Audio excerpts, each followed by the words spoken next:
Assalamualaikum warahmatullahi wabarakatuh. Selamat pagi, siang, sore, atau malam, Bu Ira dan teman-teman semua. Kami dari kelompok 3 akan mempresentasikan tugas akhir kami, yaitu analisis, STP, dan marketing mix kopi kenangan yang berada di Fakultas Ekonomi dan Bisnis. Boleh di next. Sebelumnya perkenalkan, nama saya Falika Mariam, dan ini ada teman kelompok yang lain, ada Harun Anjani, Natasha Lydia, dan Fikri Al-Awaludin. Boleh di next. Oke, yang pertama adalah profil usahanya Kopi Kenangan. Kopi Kenangan sendiri adalah brand yang didirikan pada tahun 2017 yang mengusung konsep Grab and Go yang menghubungkan kopi premium dan kopi instan. Mereka memiliki salah satu produk unggulan yang saat itu menjadi tren, yaitu es kopi Kenangan Mantan. Boleh di next?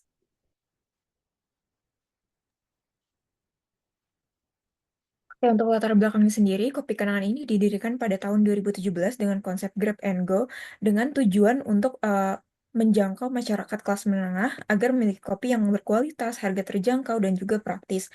Nah, strategi pemasaran ini menggunakan strategi yang modern dengan menjangkau media sosial, lokasi strategis, dan juga kerjasama dengan platform digital. Nah, lalu untuk mengetahui lebih lanjutnya, penting untuk memahami tentang targeting, segmentation, dan juga positioning serta marketing mix yang akan dibahas pada materi selanjutnya. Oke, sebelum memulai analisis, kami akan menjelaskan mengenai landasan teori dari STP. Untuk segmenting tersedia adalah proses untuk membagi pasar menjadi kelompok-kelompok pembeli berdasarkan kebutuhan dan karakteristik tertentu.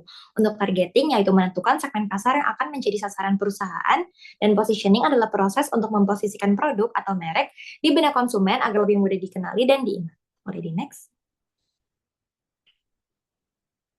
Nah, untuk analisis kepada kopi kenangannya adalah mereka segmentingnya dengan tiga aspek, yaitu demografis, geografis, dan psikografis. Untuk demografisnya yaitu mereka mengusung konsumen muda yaitu 18 sampai 35 tahun yang termasuk mahasiswa serta profesional yang mencari kopi berkualitas dengan harga terjangkau. Untuk geografis ya, mereka fokus di kawasan urban seperti Jakarta dan Depok. Maka dari itu mereka membuka gerainya di kampus FEB UI. Untuk psikografis ya, mereka menargetkan individu yang memiliki gaya hidup aktif dan sibuk dan mengutamakan kenyamanan serta efisiensi. Nah, untuk targetingnya, mereka juga ada yang utama, lokal, niche, dan mereka memiliki keunggulan lokasi. Untuk utamanya, mereka menargetkan mahasiswa dan profesional yang berusia 18-35 tahun. Untuk lokalnya, mereka menggunakan bahan baku kopi Indonesia untuk menjangkau pasar domestik. Untuk niche, mereka menargetkan audiens yang mencari pengalaman kopi premium dan inovatif, serta mereka memiliki banyak varian produk baru dan kolaborasi dengan influencer. Serta mereka memiliki keunggulan lokasi yaitu cabang di FEB UI yang memberikan akses mudah bagi mahasiswa yang membutuhkan kopi praktis dan modern. Untuk analisis positioning, dari segi diferensiasi produk, jadi Kopi Kenangan ini punya banyak diferensiasi. Yang pertama, mereka ada terdiri dari coffee dan juga non-coffee. Lalu dari variasi produknya ada varian tea, milk tea, produk frizzy, varian outside, cemilan, seperti cookies dan roti. Lalu juga ada kopi berbahan dasar gula aren. Nah, lalu untuk positioning harganya, mereka memiliki harga terjangkau mulai dari 19.000 sampai 49.000 untuk menjangkau masyarakat kelas menengah. Lalu dari memposisikan aksesnya, mereka punya banyak sekali akses, mulai dari tempat umum yang ada di banyak sekali transportasi umum, lalu bisa juga ada di kampus-kampus seperti di FEB UI, lalu ada di kantor-kantor dan juga bisa diakses secara online melalui official aplikasi Kopi Kenangan. Boleh di next. Ini adalah contoh-contoh gambar dari diferensiasi atau positioning produk Kopi Kenangan. Boleh di next.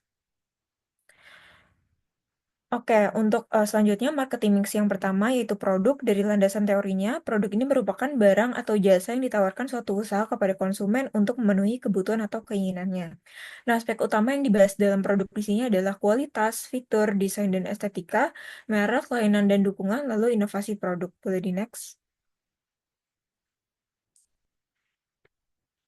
Untuk analisis produknya sendiri, yang pertama kualitas. Nah, untuk kopi kenangan ini menggunakan biji kopi lokal yang berkualitas tinggi.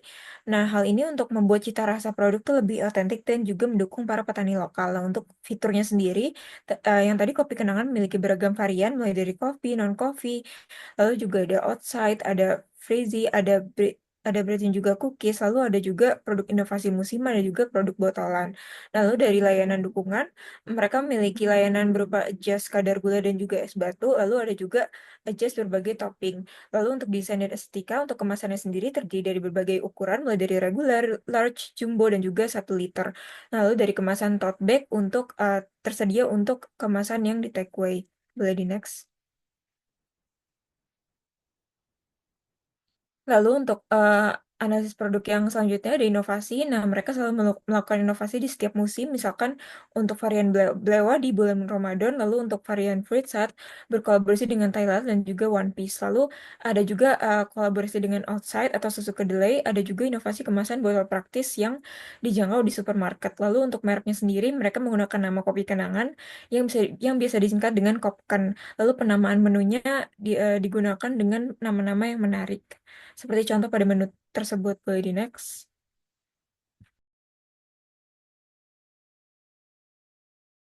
Oke, selanjutnya adalah marketing mix price. Price atau harga adalah sejumlah uang yang harus dibayar oleh customer untuk mendapatkan produk yang ditawarkan oleh seller. Berdasarkan observasi yang kami lakukan, Kopi Kenangan awalnya menerapkan strategi penetration pricing dengan harga minuman pada range 10.000 hingga 40.000 dan makanan ringan pada range 6.000 hingga 20.000 untuk menarik pelanggan dan membangun brand recognition. Seiring dengan meningkatnya popularitas, mereka beralih ke competition-based pricing dengan harga minuman pada range 17.000 hingga 49.000 dan makanan ringan pada range 12.000 hingga 25.000 menyesuaikan dengan harga kompetitor seperti Kopi Janji Jiwa dan juga Fore. Untuk mempertahankan pelanggan dan mencegah perpindahan ke kompetitor, Kopi Kenangan melakukan promosi, diskon, dan bundle produk secara rutin dengan harga yang lebih murah, yang dapat diperoleh baik secara online maupun offline di toko fisiknya.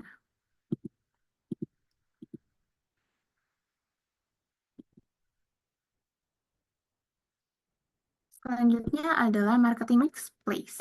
Place atau tempat adalah lokasi di mana customer bisa menemukan, menggunakan, mengakses, atau membeli produk yang ditawarkan oleh seller. Kopi Kenangan ini menjual produknya melalui lokasi offline dan online untuk menjangkau pelanggan secara luas. Saat ini, mereka memiliki 868 outlet di 60 kota di Indonesia, 23 outlet di Malaysia, dan 5 outlet di Singapura, jumlah yang lebih banyak dibandingkan kompetitornya. Outlet-outlet tersebut didirikan di lokasi strategis seperti persimpangan jalan, minimarket, pusat perbelanjaan, serta area dekat sekolah dan universitas untuk mempermudah akses pelanggan. Sementara itu, untuk penjualan online-nya, Kopi Kenangan tersedia di platform seperti GoFood, GrabFood, Shopee Food, dan aplikasi resmi Kopi Kenangan. Dengan kombinasi strategi lokasi fisik dan digital ini, Kopi Kenangan mampu memperluas jangkauan, meningkatkan kenyamanan pelanggan, dan memperkuat brand awareness baik di pasar lokal maupun internasional. Marketing mix yang terakhir yaitu promosi. Promosi secara teori berfokus pada kesadaran merek, membangun hubungan dengan pelanggan, dan juga mendorong pembelian produk. Bagi Kopi Kenangan, promosi menjadi bagian penting dalam memperkenalkan brand kepada konsumen, meningkatkan penjualan, serta menjaga loyalitas pelanggan.